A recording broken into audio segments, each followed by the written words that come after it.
Я знаю, что вы к журналистам относитесь хорошо. Хотела бы вас спросить, кого из интервьюеров вы слушаете, кто вам нравится, кто вам симпатичен? Много хороших профессионалов у нас, даже в небольшой стране, какой является Абхазия. Могу назвать и журналистов вашего канала, и журналисток Абаза ТВ. Кто с вами общалась, мисс Фарш, кто у нас здесь в студии общались? Вы дать возможность высказаться, чтобы были нужные мысли. Но мне кажется... Да, откликаюсь на никаких табуированных тем. Спасибо, мы готовы, и мы начинаем интервью.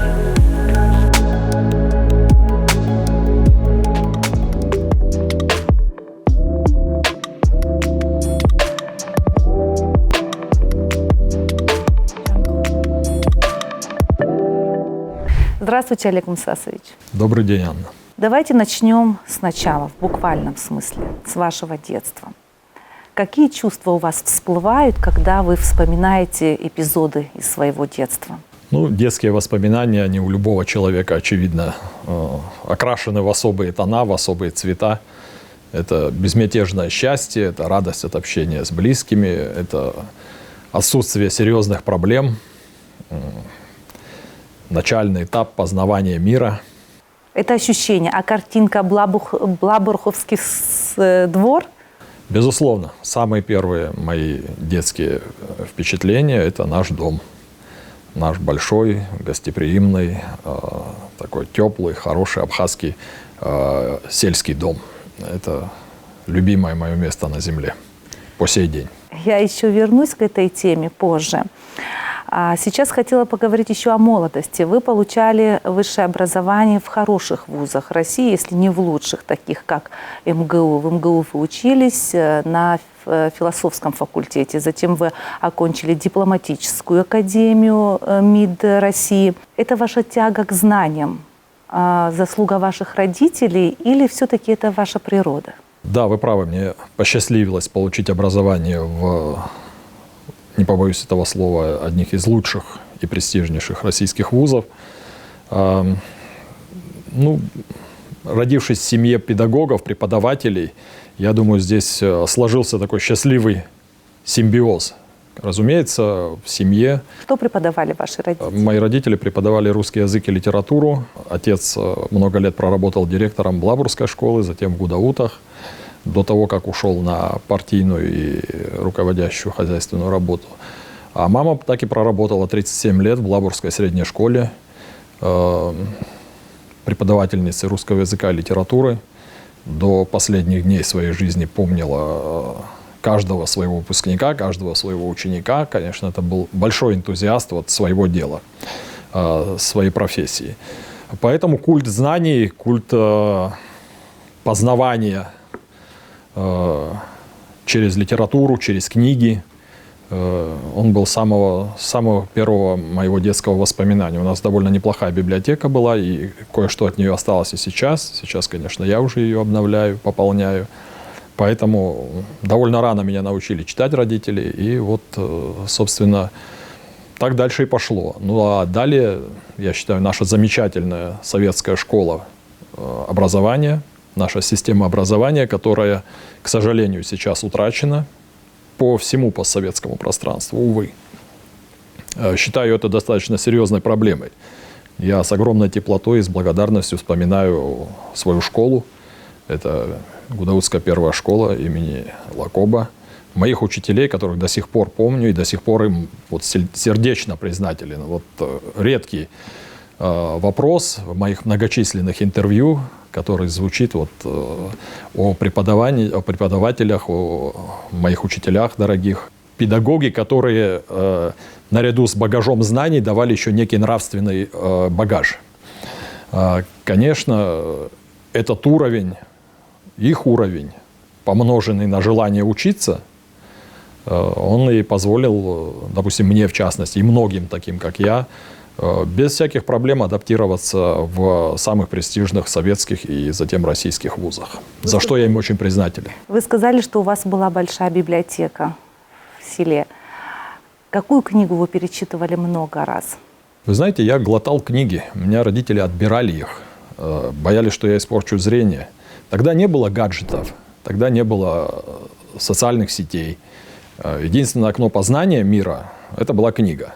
Ну, естественно, общение, там, если так складывалось. Поэтому книги я начал читать очень рано и начал читать, прямо скажу, не с детских произведений. Тут было все. И до школы я уже прочел там всего Дюма. И это не хвастовство, это просто вот констатация факта. Стивенсона, естественно, там и классика русской литературы была. И детские, естественно, тоже произведения. Вот, не все книги запоминаются, иногда сюжет не запоминается, иногда имена персонажей. Но все-таки, что вы запомнили, то, что никогда не забывается? Вы знаете, у меня есть ряд моих таких, прямо скажем, настольных писателей. Это, конечно, Чехов, разумеется. Поскольку мама преподавала... Может, случайно, но я сейчас тоже его перечитываю, Да, буквально да, сегодня Чехов. утром читала. А поскольку мама очень любила поэзию и сама писала, и даже издавалась, то это, конечно, и поэты, особенно вот поэты Серебряного века. Она очень любила Блока и привила мне эту любовь тоже. Вот. Я читал, конечно, произведения наших абхазских авторов. А вообще обожал абхазские народные сказки. Мы даже с братом играли, вот, брали каждый на себя какую-то роль какого-то персонажа абхазских сказок и вот таким образом развлекались в детстве. Из ближайшей истории. Вы в 2019 году были кандидатом в вице-президенты на президентских выборах. Однако проиграли выборы. Это был неудачный опыт или... Такой разительный переход от безмятежного детства и сразу в 2019 год, когда мы действительно взяли на себя серьезную ответственность, согласившись баллотироваться на 2 самые высокие должности. Когда я говорю «мы», я имею в виду и себя, и прежде всего Олега Нуриевича Аршба, моего уважаемого и почитаемого друга, старшего товарища, которого я безмерно уважаю. Да, действительно, нам довелось пройти этот путь. Я нисколько не считаю, что это был какой-то негативный или отрицательный опыт. Более того, я благодарен судьбе, что сложились обстоятельства таким образом, что мы прошли эту дорогу, что мы узнали цену вот этим усилиям, цену своему слову, цену обстоятельствам, которые складываются во время избирательной кампании на президентских выборах. Я считаю, что мы сделали все правильно. Не могу сказать, что мы проиграли. Мы выиграли для понимания ситуации, для того, чтобы лучше узнать жизнь наших избирателей в Абхазии. У меня, например, были пробелы, хотя я не считаю себя неинформированным человеком. Пробелы в чем? Пробелы в жизни, например, восточной части Абхазии. Я достаточно редко там бывал. И мы проехали по многим и городам, естественно, по всем, и по многим сельским населенным пунктам. Я считаю, это очень ценный опыт. Общались с людьми. Вы знаете, я считаю, что мы провели такую поистине стерильную избирательную кампанию. У нас были принципы, которые мы оговорили с Олегом Нуриевичем, с Александром Золотинсковичем, Анкваб. Мы договорились еще, как говорится, на берегу. Мы не будем вести грязную избирательную кампанию. Победа любой ценой нам абсолютно не нужна. Зачастую у нас, вы знаете, во время президентских, особенно выборов, да, и во время парламентской избирательной кампании, многие воспринимают это как войну, как дуэль. Для нас это и не дуэль даже. Это состязание программ, состязание своего видения, подходов, стилистики. И мы именно хотели продемонстрировать так, что избирательную кампанию надо вести в соответствии с нашими представлениями о достоинстве, о приличиях, вот таким образом. И здесь не сама цель, так сказать, не вопрос жизни и смерти был победа. Вы как Далай-лама, который сказал, если упал, то поднимаясь, возьми что-то. Вы взяли какой-то опыт, и я хотела... Да, получается, вы можете без обиды принять проигрыш? Вы знаете, да, какие здесь могут быть обиды? Мы люди уже с достаточно серьезным опытом, и Олег Нуриевич, и я, мы поработали на различных, довольно высоких государственных должностях. У меня был опыт работы и международный. Я работал в Российской Федерации до того, как перешел в 2005 году в правительство Абхазии. Поэтому мы рассуждали как прагматики, но прежде всего как люди, которые обременены неким нравственным кодом. Вот это самое главное. Власть – это же не самоцель, это просто инструмент для модернизации страны. В одном из интервью, рассуждая об экономике Абхазии, вы говорили о выявлении новых отраслей, генерации серьезной финансовой прибыли. Речь шла о нефти? Не только. Вы знаете, экономика Абхазии, к сожалению, в очень уязвимом состоянии. Наша экономика слаба. А с учетом вот этих негативных тенденций и вызовов, которые нам преподнесла всемирная мировая вот эта пандемия коронавируса, конечно, мы оказались еще в более уязвимом состоянии. Проблемы эти не сегодня родились, они сегодня просто усугубились вот из-за объективных причин. Конечно, имеют место и субъективные причины. Экономика Абхазии, она экономика малых форм. Она экономика с очень ограниченными финансовыми возможностями. Ну, подумайте, вот в отсутствии практически эффективной банковской системы можно ли развивать какие-то новые направления бизнеса, когда вот эти кровеносные сосуды экономики, они не наполнены кровью, они не наполнены финансовым содержанием? Что остается делать? Остается либо какие-то заимствования искать, которые впоследствии лягут бременем. Да, и заемные средства, так сказать, предполагают своевременную О долговой отдачу. яме какой-то, да, я так понимаю. Да, я именно об этом и говорю, что если занимать, еще нужно найти в силу нашей частичной признанности, где эти деньги найти. Либо развивать собственную экономику, собственный экономический проект, собственный национальный экономический проект со всеми вытекающими отсюда последствиями. Конечно, мы крайне благодарны Российской Федерации за ту финансовую помощь, которая шла по линии комплексного плана. Сегодня она идет по линии инвестиционной программы содействия социально-экономическому развитию Республики Абхазия. Это гигантский пласт работы. На разных этапах он у нас проистекал как бы с разной степенью эффективности.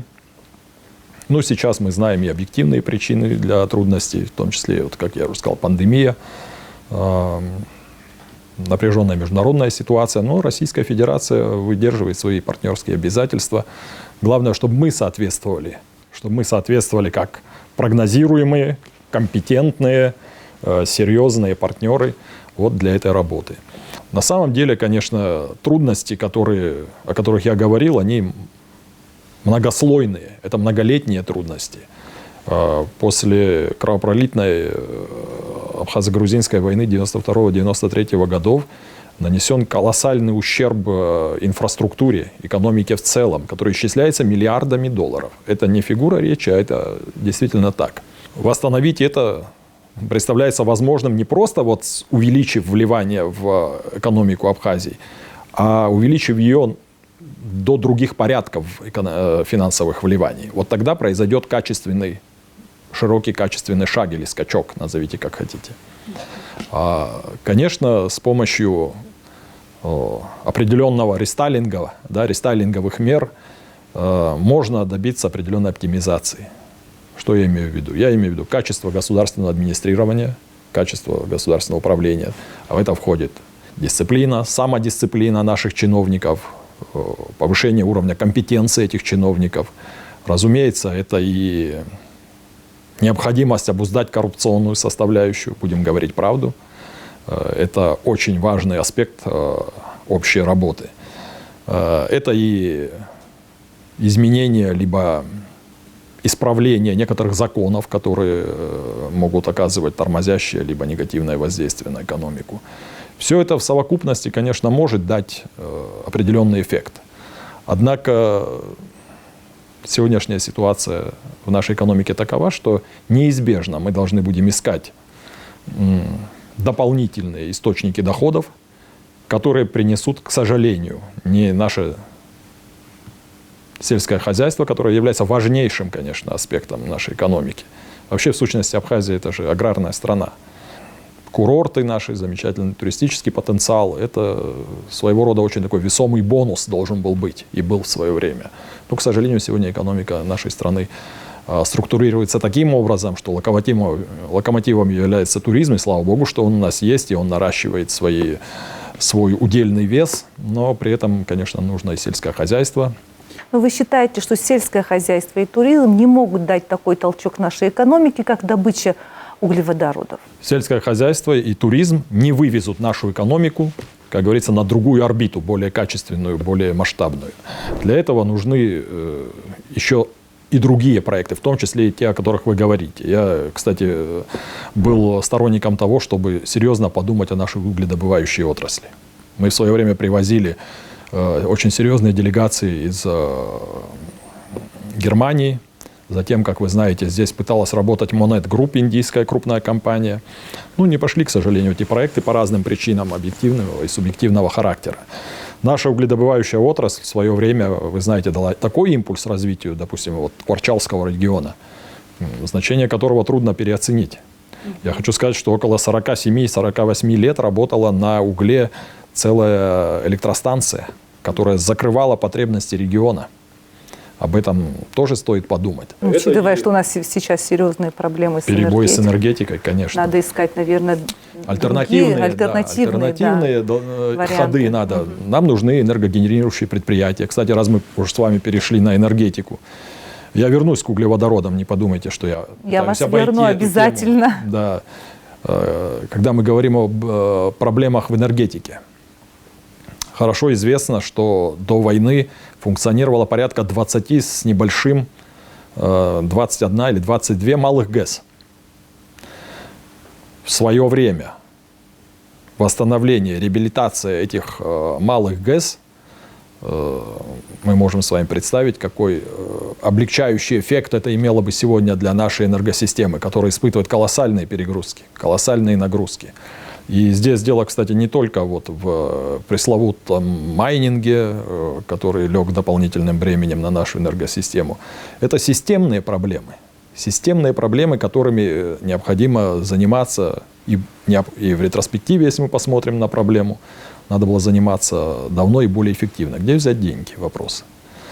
Но мы обречены на то, чтобы реанимировать свою энергосистему. Здесь есть, я, конечно, вижу, насколько остро этот вопрос обсуждается. Есть разные подходы.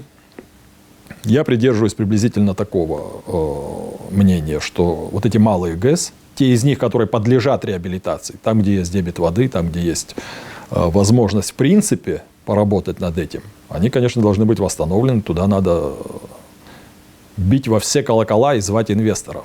Но есть какие-то объекты, которые не могут подлежать разгосударствлению. Это объекты, которые составляют базис нашего энергетического суверенитета. Вот, и это следует учитывать. Значит, надо искать, так сказать, варианты, каким образом мы можем реанимировать нашу отрасль. Это важнейшая отрасль. Это и создание, кстати, государственной программы энергосбережения, в чем я глубоко убежден. Это дорогостоящее упражнение, очень дорогостоящее. Но мы неизбежно на это обречены. Газификация, я помню, впервые эта идея обсуждалась еще в 2011 году. Я вот присутствовал на Сочинском форуме в 2010 году с Сергеем Васильевичем Багапш. И тогда прозвучала идея, что, возможно, Абхазия будет включена в эту программу продления вот этого газопровода от Туапсе и дальше сюда. Конечно, это вселило в нас очень серьезный оптимизм. Я помню, с каким воодушевлением Сергей Васильевич Багапш говорил о возможной перспективе работы в этом направлении. Ну, сегодня мы, к сожалению, не имеем газа. И я думаю, что если бы такой проект состоялся, реализовался, очень надеюсь, что наше руководство, правительство доведут эти работы, которые сейчас ведутся с российскими партнерами, до стадии проектирования и начала работ. Это, конечно, изменит картину довольно серьезно. Это снимет серьезное бремя с нашей электроэнергетики и заработает масса предприятий. Заработает масса предприятий, нагрузка будет нивелироваться. Разумеется, на это тоже потребуются очень серьезные усилия, но я уверен, что с помощью наших российских партнеров, я думаю, нам по силам решить такую задачу. Надо только просто очень серьезно двигаться в этом направлении. Это может быть очень серьезное подспорье для нашей экономики и для нашего хозяйства.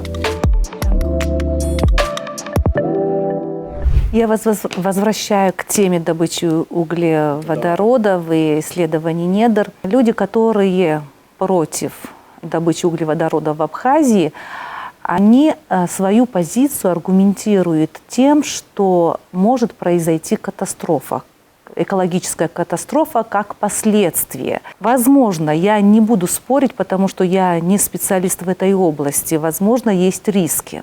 Но если поразмыслить, мы себя представляем как экологически чистую зону, этим мы привлекаем туристов.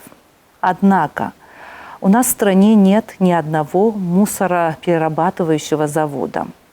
Эти отходы, бытовые отходы или ядовитые вещества попадают в акваторию, морскую акваторию.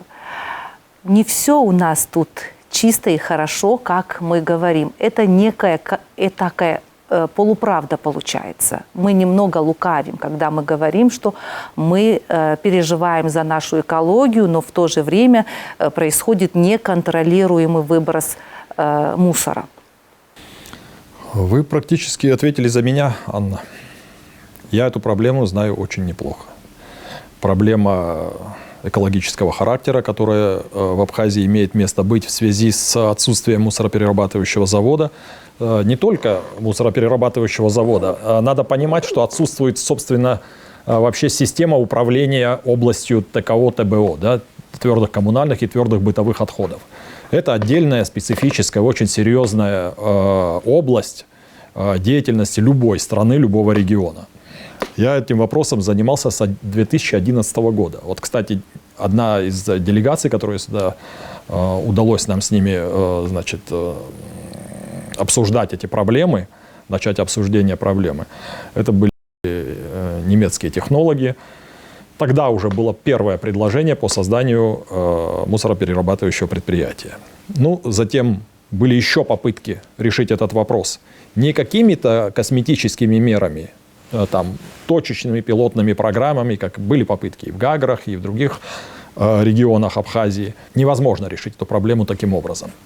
Проблема переработки мусора и связанная с ней проблема защиты экологии, защиты нашей природы, и также неразрывно связанная с этим проблема охраны здоровья нации, она лежит только в плоскости комплексного решения этой проблемы. Что в это входит? В это входит строительство обязательно одного по объемам мусора Абхазии достаточно. Это порядка 100 там, с небольшим тысяч тонн в год. Одного мусороперерабатывающего предприятия. И при этом дальше должна начаться государственная программа реабилитации, рекультивации мусорных полигонов, как мы их вежливо называем. На самом же деле это варварского вида и варварского же состояния свалки, разросшиеся до угрожающих масштабов. Причем так сложилось исторически, что они либо в приморской черте, то есть в рекреационной потенциально зоне, либо находятся рядом с местами компактного проживания людей. Как это есть Сухуми на маяке, Колхида, Гагарский район, село Приморское, Гудаутский район и так далее. Вот эти все эти свалки и еще некоторые другие поменьше, я с российскими специалистами, с специалистами, которые посчитали возможным начать работать в этом направлении, исходил ногами. Поэтому знаю, какое там состояние, что там происходит. Вы правильно сказали, что практически 30 лет, более 30, бесконтрольного сброса мусорных отходов на эти полигоны. Это и строительный мусор, и бытовой мусор, и органика. И, что самое неприятное, это синтетика, полиэтилены, стекло и так далее. Они породили поистине драматическую ситуацию на наших полигонах. Это прямая угроза нашей экологии. Это проблема, которую я ставлю наряду с проблемами государственной безопасности по важности. Заражение почвы метаном и другими газами, ядовитыми веществами, продуктами разложения. Присутствие там постоянно диких и домашних животных, насекомых. Это все порождает огромную угрозу для нашей экологии. Вот, кстати, в этом направлении я не видел усилий наших активистов, которые ратуют за экологию. Я их там не видел. Я не слышал их выступлений, к сожалению. Вот где подлинная угроза нашей экологии. Сегодня, позавчера, вчера, и она завтра не уйдет, если немедленно не начать решать эту проблему. Это не мнимая, а это сегодня реально существующая проблема. Не та, которая гипотетически может возникнуть, как и от любого вида деятельности. Да? Это сегодня уже есть. Она сегодня наносит ущерб и урон и здоровью людей, и экологии, и природе. Решать ее надо, как я уже сказал, комплексно. Вот программа реабилитации и рекультивации полигонов – это отдельные технологии, очень дорогостоящие. И создание такого мусороперерабатывающего завода. Мы объехали уже несколько регионов России. Некоторые из них я посещал много раз. Подобные объекты. Есть замечательные предложения, которые прямо вот подходят для Абхазии. Их можно на нашу почву, грубо говоря, перемещать, вот подобные подходы, подобные технологии. И это будет иметь эффект для небольшой страны, каковой является Абхазия. Что касается экологии в аспекте разработки углеводородов, тут ситуация следующая. Я понимаю тех, которые искренне беспокоятся за нашу природу в связи с возможной разработкой наших недр. Это было и во время, так сказать, разработки Тхварчалского угольного разреза. Мы тоже знаем, что там не все было благополучно с экологией. Я хорошо помню, когда угольный шлам сбрасывался в Галицгу. Черного цвета берег был, я это хорошо помню. И такие есть, конечно, опасения, они совершенно справедливые. Но для этого, так сказать, и существует общественный контроль, государственный контроль. Я, кстати, вот хочу, наоборот, этих активистов, которые, так сказать, транслируют нам такие алармистские, да, тревожные сигналы. И, наоборот, я считаю, что это правильно и хорошо. Но это надо делать спокойно, компетентно, без нагнетания напряженности в обществе. Я, например, вот порекомендовал бы, тем более сейчас, вот, например, та же компания Apsne Oil, там новый топ-менеджер, который демонстрировал очень серьезный уровень компетенции, подхода, организаторских способностей. Очень надеюсь, что удастся создать эту коммуникацию с гражданским обществом. Можно создать общественный совет. Да, Олег Олегович Лакоба, которого я хорошо знаю, мы с ним проработали много лет. Поэтому я думаю, что одним из шагов для того, чтобы начался какой-то цивилизованный диалог, не политизированный, а действительно предметные. Вот могли бы стать такие контакты с участием представителей гражданского общества, с участием представителей медийного мира, журналистов. То, что мы отнекиваемся от этой темы, это же не решает проблему. У меня еще другой вопрос к теме нефти. Если мы не будем добывать нефть, скажем, мы предпочтем оставаться с тем, что у нас сейчас есть, но могут ее добывать другие страны, соседствующие, которые имеют доступ к шельфу. Знаете, и тогда, если будут последствия, мы получим, у нас не будет ни денег, но последствия в виде экологической катастрофы мы будем разгребать. На самом деле в Причерноморском бассейне 4 страны уже ведут работу на тему добычи нефти. Я сейчас хочу сказать сначала не про Грузию. Турецкие компании в содружестве с американскими нефтедобывающими корпорациями ведут работу. Их порядка 4 компаний. Румыния, Украина. Все это при поддержке западных партнеров. Что касается нашего ближайшего соседа Грузии. Сегодня там работает порядка 11 компаний. Порядка 11 компаний. В их числе несколько компаний, которые представляют большой вес в мире нефтедобычи. Это трансконтинентальный и вообще американская компания, но это такой трансконтинентальный игрок очень серьезный, компания Шламберже. Она уже имеет инфраструктуру для того, чтобы работать на грузинском шельфе. Это компания Anadarko Petroleum, она зарегистрирована в штате Техас. Она также имеет, она, по-моему, сторожила, она раньше всех пришла туда, в Грузию. Она также имеет там определенные планы. Есть ряд австрийских, кипрских, даже, по-моему, румынская компания. Одна из партнеров, совместное предприятие с грузинскими партнерами. То есть активно идет работа. Я вам хочу привести цифры. Вот если мы отвлечемся от вот этой непримиримой риторики, обратимся просто к цифрам. А дальше пусть люди делают вывод. что нужно делать, а чего недопустимо делать.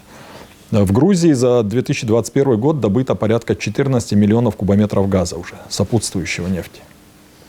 Построено 2 нефтеперерабатывающих завода. Переработано, если я точно не ошибаюсь, если я не ошибаюсь, я говорю точно, более или менее, могу там в небольших цифрах ошибиться, переработано порядка 40 тысяч тонн нефти. Если это переводить в цифры, о каких суммах идет речь, чтобы я хотя бы имела Не представление? стану сейчас заниматься вот этой выкладкой. Я привел цифры Но это больше, добычи чем и наш переработки. бюджет наверняка. Разумеется, это колоссальные деньги. Это колоссальные деньги. Но я хочу сказать, что мы потеряли существенную долю дохода в виде налогов только от того, что в свое время была прекращена деятельность по разведке на шельфе компании «Роснефть». «Роснефть» — это компания, которая работает по всему миру. От Венесуэлы до Сибири. И слава богу, что она взяла себе за труд, так сказать, разведать наши недры, хотя бы узнать, что мы имеем, каков потенциал у нас. Получается, тема добычи углеводородов не обсуждается и не решается, потому что нет внутриполитического согласия между политическими силами. Это некая спекуляция темой. Ну, я бы так не стал говорить. Это не то чтобы спекуляция. Я думаю, это, конечно, отголоски вот этой политической борьбы, нашего жесткого противостояния последних 15 лет, 16 лет. И, к сожалению, вот это противостояние, этот раскол, который мы никак не можем преодолеть, и даже не идем по пути его преодоления, к сожалению. Остроты меньше не стало, немотивированной, так сказать, непримиримой злобы по отношению к оппонентам не стало.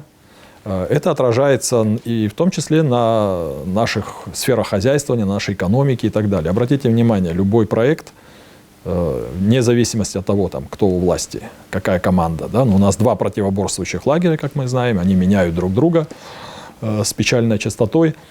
И любой проект, любое предложение, даже самое здравое, которое прозвучит из одного из лагерей, будет неизбежно торпедироваться представителями другого лагеря. А это подрывает, так сказать, вообще любые перспективы для нашего устойчивого развития. Я вот смотрю в соцсетях, иногда анализирую, мне присылают какие-то материалы.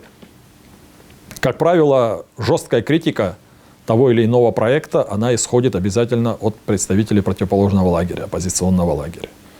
Разумеется, есть серьезная генерация, серьезная прослойка принципиальных экспертов, которые выскажутся объективно, вне зависимости от политической конъюнктуры. Я хотел бы вот такой подход приветствовать. То есть уровень дискуссии должен соответствовать масштабу проблемы. Если это дискуссия на уровне «я патриот, а ты негодяй», то мы далеко не продвинемся. Почему это происходит сейчас? Я говорю о реальности, то, о чем вы описали выше. Потому что отсутствует политическая культура или потому что не хватает государственного мышления? Если меня спросить, это мое приватное мнение, кто-то может меня осудить за остроту оценки, но она обескровила республику уже. Она лишает воли, парализует волю чиновничества, руководства. Неважно, какая политическая команда находится у власти. Она подрывает созидательную энергию народа. Она плодит апатию среди людей.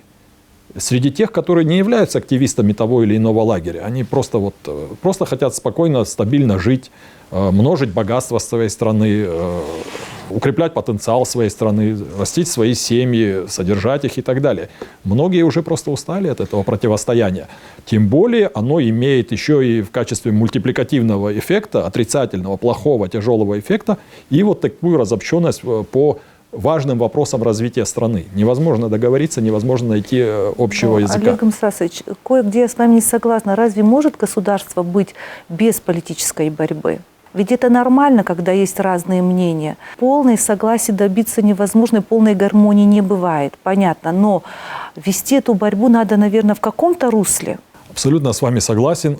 Я, честно говоря, задумался. Плохо, если сложилось такое впечатление от моих слов, что я за единообразие, за однопартийную систему, так сказать, далеко не таких взглядов я придерживаюсь. Всегда будет место плюрализму мнений, плюрализму подходов, разнообразию суждений, даже в важных вещах, в принципиальных вещах. В этом нет ничего страшного. Но это как бы не отменяет того, что в главном мы едины. Я надеюсь, что так оно и есть. Потому что как только возникает какая-то общая проблема, опасность извне, серьезная проблема, то наши политические коллизии, они все, значит, приводятся к единому знаменателю. Слава Богу. Но сегодня есть проблемы, которые мешают нашему устойчивому развитию, которые не дают нам двинуться дальше. И я при всем моем уважении к тому, что должна быть богатая палитра политической жизни в Абхазии, я хочу сказать несколько иное. Мы должны вести нашу политическую жизнь и политическую борьбу, я уже говорил, в соответствии с нашей ментальностью в том числе, с разумным подходом и с очень серьезной мерой ответственности. Мы должны понимать всю хрупкость, я это неоднократно говорил уже. Это сравнение очень подходит к нашей сегодняшней действительности. Мы живем в стеклянном доме. И при этом, как только начинаем вздорить друг с другом, пытаемся бросаться друг друга булыжниками. Это крайне опасно. Это может привести нашу общую лодку на мель, на рифы. К сожалению, вот такие соображения. Уйдем от темы нефти. Я не знаю, это, наверное, еще далекая перспектива. Вернемся к нашим реальностям, к курорту и туризму и к сельскому хозяйству. Мы немного уже про это сказали, но как-то вы выразились, что когда надеются, что именно курорты и туризм и сельское хозяйство дадут толчок нашей экономике, это у вас вызывает горькую улыбку. Ну, вы знаете, я, честно говоря, возможно, я так сказал. Ну, да, это, конечно, только сожаление. Это сожаление от того, что эти очень важные, очень нужные, традиционно нам присущие области нашей деятельности, очень серьезная статья наших доходов, они все равно не смогут компенсировать того отставания, которое мы сегодня наблюдаем. Но даже в этой области разве мы делаем все, что мы могли бы сделать? Ну, разумеется, нет. Я как человек, который много лет представлял наши экономические интересы, устремления на внешнем, что называется, контуре, прекрасно понимаю себе масштаб проблемы, например, с нашим сельским хозяйством. Аграрная, по сути, страна, которая обязана была эффективно использовать вот это окно возможностей, уникальное, которое нам предоставилось в связи с существующей в России программой импортозамещения. Программа импортозамещения заработала в России с 2014 года. После режима санкций, введенных западными странами, и вынужденных контрсанкций со стороны Российской Федерации. Это было колоссальное поле возможностей для аграрной сферы такой небольшой страны, каковой является Абхазия. Нужны быстрые меры, нетривиальные меры. Наша аграрная отрасль может в краткосрочной перспективе уже получить эффект от присутствия наших товаров на глобальном, дружелюбном, масштабном российском рынке. Да, вы об этом говорили и не раз, и даже не презентовали. Вы, выступая на экономическом форуме 2025, вы говорили о тактике действенных национальных проектов, как раз-таки о том, что об успешности реализации абхазского продукта за рубежом.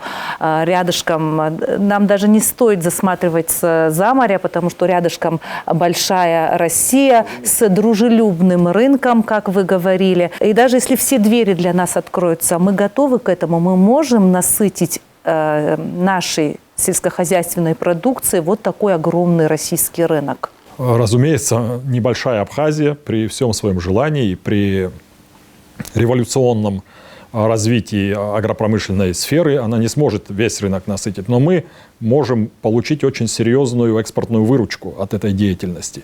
Мы можем нашими товарами, если бы мы в свое время, да и сейчас не поздно, пошли по пути создания очень быстрого, агрессивного создания большого количества производств, которые бы исповедовали современные принципы хозяйствования, современные бизнес и технологические модели, сумели бы предложить на внешний рынок нашу очень качественную, зачастую, чаще всего это так и есть, качественную, экологически чистую и недорогую в сравнении с западными аналогами продукцию, разумеется, мы были бы обречены на успех. Потому что российский рынок, да, конечно, нужно были бы определенные меры предпринять. Необходимо создание лаборатории, серьезной масштабной лаборатории. С этого начинается, как говорится, наше сотрудничество в большом прогнозируемом объеме. Эта лаборатория должна быть построена, это априори.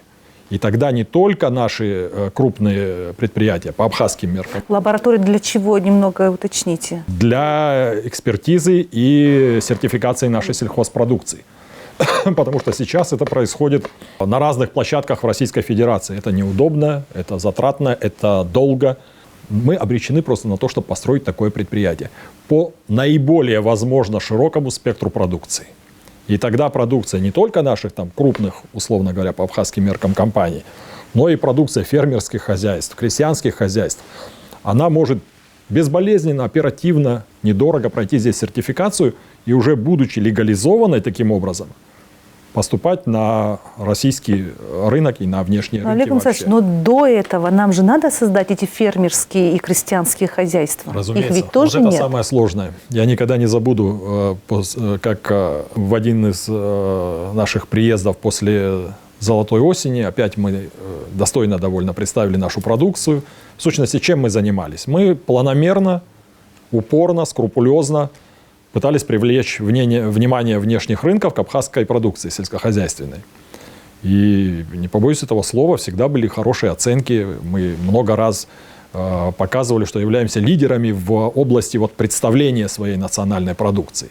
Но для того, чтобы дело пошло дальше, чтобы страна, отрасль, люди получили деньги, получили ощутимую прибыль, нужно самое главное. Нужно здесь вырастить это все и произвести.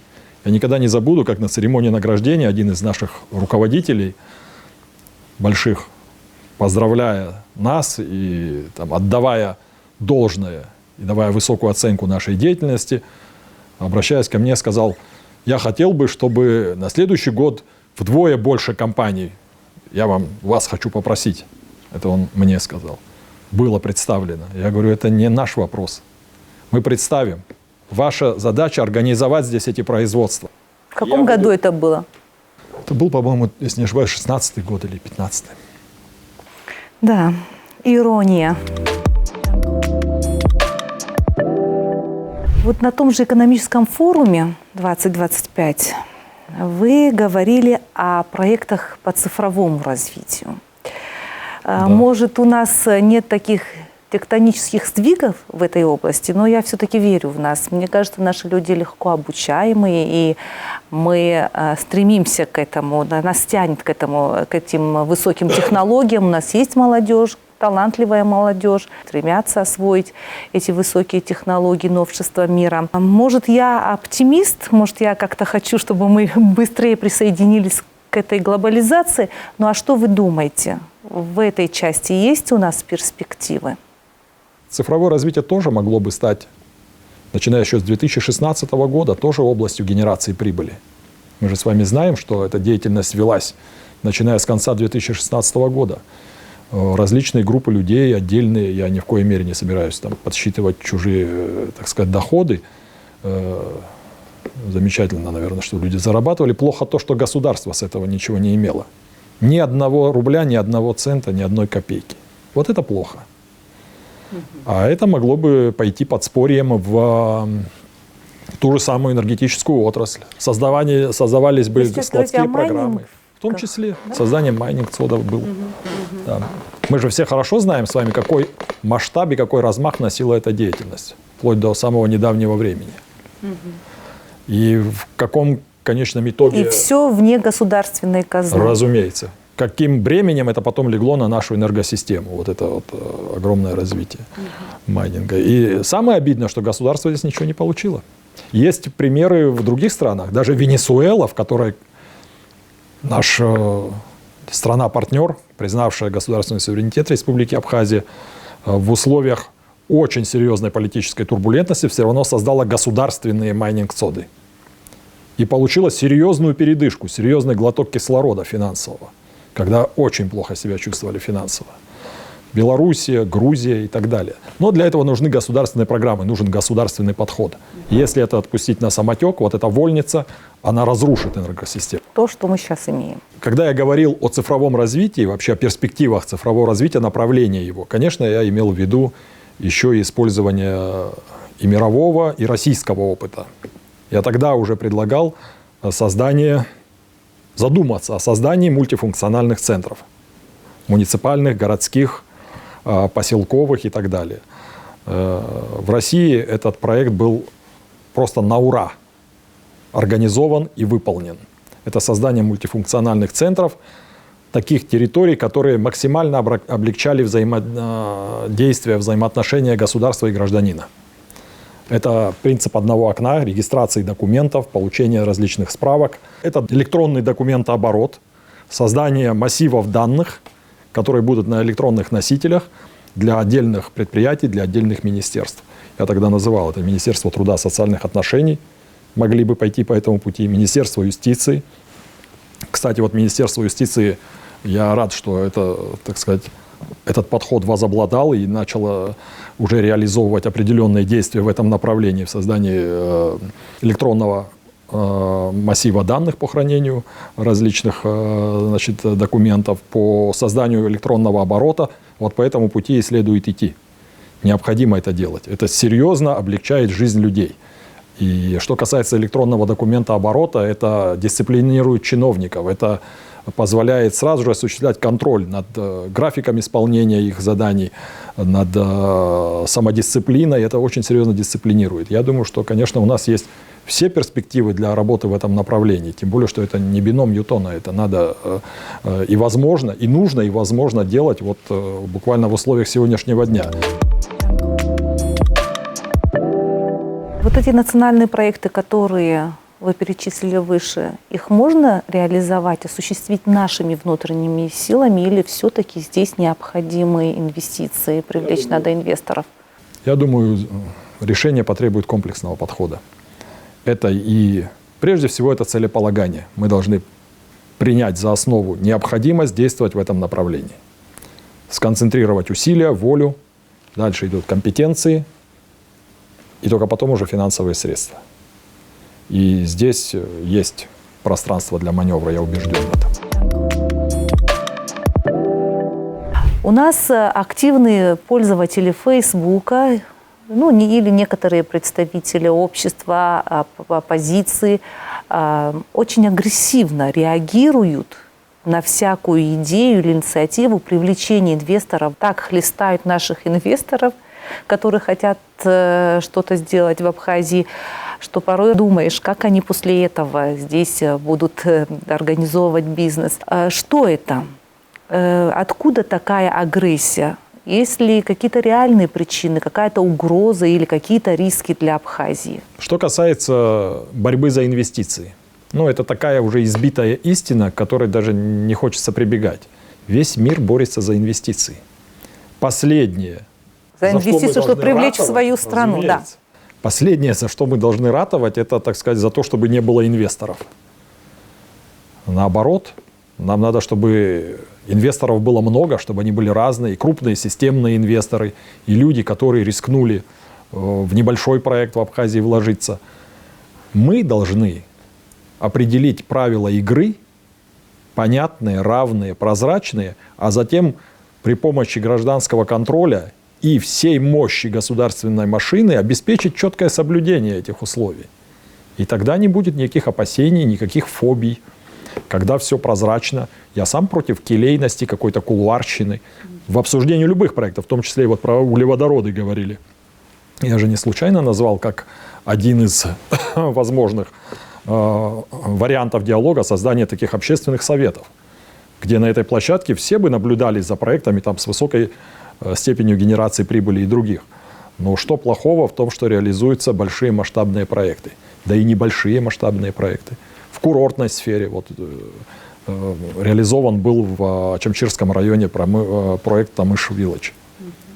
Масштабный, амбициозный проект, который был реализован при участии флагманской туристической компании туроператора России «Библиоглобус». Есть замечательные наши инвесторы абхазской национальности, которые уже работают и в Гагрском районе, восстановили массу предприятий туристического направления. В Гудаутском районе работают. Разве плохо, что оживляется картина некогда совершенно безрадостная и бесперспективная? Ну, сколько нужно, чтобы прошло лет? 30? Ну, пусть скажут сколько. 40, 50. Давайте подождем. Инфраструктура приходит в упадок, налогов нет, рабочих мест нет. Я думаю, надо приветствовать таких инвесторов, вот, в том числе и тоже нашумевший сегодня Москва-Резорт. Подобные территории развития, очевидно, они могут в общественном сознании наших граждан таить в себе какую-то угрозу. Но для этого и нужно чиновничество, которому ты доверяешь, гражданское общество, которое будет держать руку на пульсе и не позволить злоупотреблений. Тоже касается и этого проекта с углеводородами. Вот сегодня компания Апснойл, насколько мне известно, строит нефтебазу в Гагрском районе. Объем финансирования 2 миллиарда 300 миллионов рублей. Одних только налогов инвестор заплатит порядка 260-270 миллионов. Это за период строительства. Там они должны построить его в течение полугода. И кроме того, это еще позволит иметь запасы большие нефти и избежать колебания цен. Вот сейчас у нас растут цены на нефтепродукты. Мы абсолютно энергозависимы, топливозависимы. Что нам делать? Хорошо бы иметь, конечно, если это не вредит экологии, если люди с этим согласятся, хорошо бы иметь и собственное сырье, и перерабатывать это на собственном заводе, и таким образом обеспечить свою топливную безопасность и свою страховку от внешнего колебания цен. Как это делают в Сингапуре. Не добывая нефть, они смогли организовать нефтяную промышленность. У нас любят примеры такие, когда рыбацкие деревеньки превращаются в территорию опережающего развития. Но тут я хочу сказать, что это тоже такой пример хороший, конечно, но надо помнить, какой ценой прошел Сингапур этот путь. Подходит ли нам такой социальный эксперимент? Вряд ли.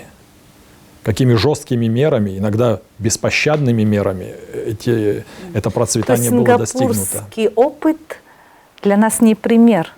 Нам не подходит. Я первый раз беседую с человеком, у которого иная точка зрения, потому что чаще говорят о том, что вот бы нам перенять опыт Сингапура, там, экономическое чудо Сингапура. Вы знаете, вот когда контуры этого экономического чуда сингапурского уже стали осязаемыми, зримыми, к ним поехало огромное количество различных делегаций из окрестных и далеко лежащих стран с одной просьбой – поделиться вот этими инновациями в экономике и так далее, что обеспечило такой большой рост, такой прогресс. И Ли Куан Ю дал команду ни от кого ничего не скрывать, то есть делились своими методиками, своими шагами, приезжие прилично это все, прилежно компенсировали и уезжали. И практически ни у кого ничего не получилось. По одной простой причине, что не был сделан первый шаг, такой двуединый шаг. Это жесткое обезглавливание коррупции и установление жесточайшего общественного порядка.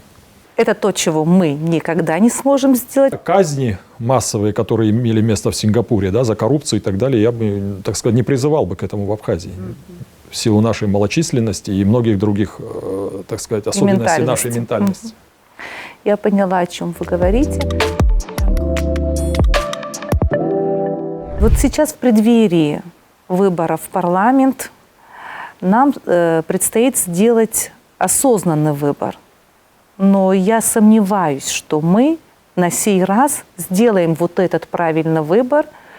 Может быть, я уже потеряла какую-то веру в наших граждан. Может быть, опыт показывает, что люди голосуют за соседа, за того, кто проложил асфальт. Изменится ли что-то сейчас? Я не уверена. Боюсь, опять мы будем танцевать на тех же граблях. Я считаю, что у нас высоко развитое гражданское общество. Наши традиции демократии, прямой демократии, иногда даже слишком прямой. Лишь бы не анархии. Да, наши традиции народоправства, когда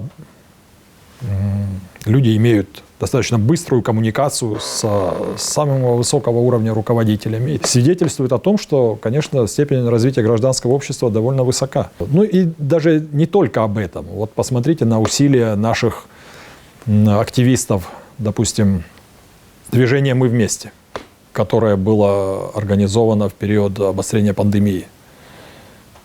Ну, можно только приветствовать такие вещи. Вот когда в едином порыве и бизнес, и гражданское общество, волонтеры, меценаты сплотились для решения очень серьезной проблемы, для предотвращения глобального вызова. Я бы не стал говорить, что у нас все плохо. Посмотрите на усилия наших зоозащитников. Я просто вот снимаю шляпу перед этими людьми. Да, скоро у нас будет приют для бродячих собак. Сухуми, да. Такой же вот делается с помощью, значит, руководства Гагрского района в Гагрском, не в Гаграх, а в Гагрском районе. Это для меня тоже очень такая чувствительная тема. Я считаю, что вот отношение наше вообще к природе, и в частности к братьям нашим меньшим, это показатель уровня культуры общества. Уровня культуры. Нам не подобает с нашими традициями сострадания, значит, доброты, доброго отношения, отклика на беду. Нам не подобает вести себя таким образом, когда ситуация вот такая, как она сейчас, вот с бродячими животными, с бездомными, с теми, которых постоянно калечат, выбрасывают и так далее. Надо эту ситуацию менять. Надо помочь этим людям, которые действуют по велению просто сердца. Многих из них я знаю и впечатлен их работой. То есть у нас не все так плохо, как мы преподносим? Разумеется, нет. Разумеется, нет. Есть надежда. Я еще раз говорю, нам бы сплотиться, оставить вот эту вот немотивированную злобу, непринятие априори с самого начала мнения своего оппонента, и мы получили бы большой качественный шаг. Думаю, вот в этом лежит, в этой плоскости лежит ключ для успеха вообще нашего национального, нашего государственного проекта. Продолжая приятную тему про Блабруху. Вы говорите, что часто там бываете, что это место вашего отдыха, что много времени там проводите. Чем вы занимаетесь? Вы знаете, я даже не могу сказать, что я там часто бываю. Я там живу, когда я в Абхазии. У меня в Абхазии нет другого дома. Это вот мой старый дедовский, отцовский дом, построенный отцом. Я его перестраиваю, естественно, модернизирую, делаю его более удобным, пригодным для жилья, для гостей. Но это большое хозяйство еще, к тому же. Вообще вот отец мой, например, вот для него большая отдушина была, когда он после различных перипетий своей работы, он приезжал, работал в саду всегда, брал нас с собой. Это большое хозяйство, у меня много чего своего. Кукуруза своя, фасоль, молоко свое, коровы, куры. А что вот из этих дел вы можете делать по хозяйству? Что вы Последнее, умеете? что я сделал, последнее, что я сделал, вот уже 2 года я делаю, это, к сожалению, уже без отца, я делаю более или менее приличное домашнее вино, которое 1 год живет, как говорится, вполне себе успешно, никто не жалуется, наоборот. Виноградную водку нашу. Поэтому у меня много чего своего. Мед, пчелы. Есть у вас Да, большое вообще, хозяйство? Да, вообще я считаю, что Абхазское село, это же, конечно, это не просто, знаете, не просто красивое место, а наши села красивейшие. И в том числе и мое село, оно в предгорьях, такое лежит на холмах. Это не географическая локация, не место на карте, и не только административно-муниципальное какое-то образование, да. Апсуа кыта атыбду амоп милатазы ханткаразы вы хтурухуб вы хбасфёб Хадоухау. вы кябзу культуру дарбан залага сапсо бсхо кытак далцит. Ига замавила кыта ядхал. Хазыги. Хазыги. Это не отменяет того, что проблем много, конечно. Очень много. Вы это говорили, и я заслушалась. Говорят же, идет от души. Оттенок вашей речи даже поменялся о том, Да, как вы привязаны к селу и любите. Я люблю. Это дом. Понимаете, есть много мест жительств, у человека может быть много, Но дом у человека, как правило, один, то, что он считает своим домом. И, конечно, я думаю, если вот немножко дальше заглянуть, абхазское село – это то, на что должны быть любые, даже запредельные усилия сосредоточены. Потому что, я думаю, если мы потеряем… Это не только именно абхазских сел с компактным проживанием абхазов касается. Это и те села, которые многонациональный состав имеют, и в восточной части Абхазии, и в западной, во многих я бывал, знаю чаяния людей, знаю проблемы их. Они типичны, эти проблемы. Это вода, дороги, электроэнергия, школа, садик и так далее. Но как бы не было тяжело в наших сегодняшних условиях нашему правительству и нашей экономике в целом, я думаю, туда надо направить очень серьезный потенциал усилий, потому что без этого мы не можем претендовать на сохранение своей идентичности. Село, абхазское село, села Абхазии – это очень серьезная часть того фундамента, на которой будет базироваться наша государственность. И в завершении нашей беседы, если вы позволите, я бы задала вот такой вопрос. Вы окончили МГУ, учились на философском факультете. Вы могли бы процитировать какого-нибудь известного философа, цитата, которая подходит вам, вашим принципам? Много таких высказываний. Но мне, знаете, хочу сейчас привести не высказывание философа, а вот высказывание одного из моих любимых писателей Оскара Уайльда. Он сказал приблизительно так: «Будь собой, все остальные роли уже заняты». Как же приятно слушать умного человека. Это не комплимент, это реальность. Вы генерите так много интересных идей, и будет очень жаль, если эти идеи не воплотятся в жизнь. Будем надеяться, что воплотятся. Мы часто говорим, нас, абхазов, мало. И поэтому дефицит человеческого ресурса. Но у меня, послушав вас, возникает другой вопрос. Используем ли мы весь тот потенциал, который у нас есть? Я хочу сказать вот о чем. Что меня, честно говоря, заботит и печалит больше, наверное, многого остального. Колоссальный потенциал нашей молодой энергии, наших абитуриентов, студентов, которые находятся вне Абхазии, получают очень серьезный багаж знаний, остается невостребованным здесь. Вот мы периодически в посольстве проводим беседы с нашими молодыми студентами и так далее. К сожалению, я делаю для себя такой вывод. Серьезная масса, если не критическая масса, этих молодых людей, которые получают не самое плохое образование в Европе далеко, в московских даже вузах, они не планируют связать свою ближайшую деятельность, жизнь с Абхазией, вернуться и работать.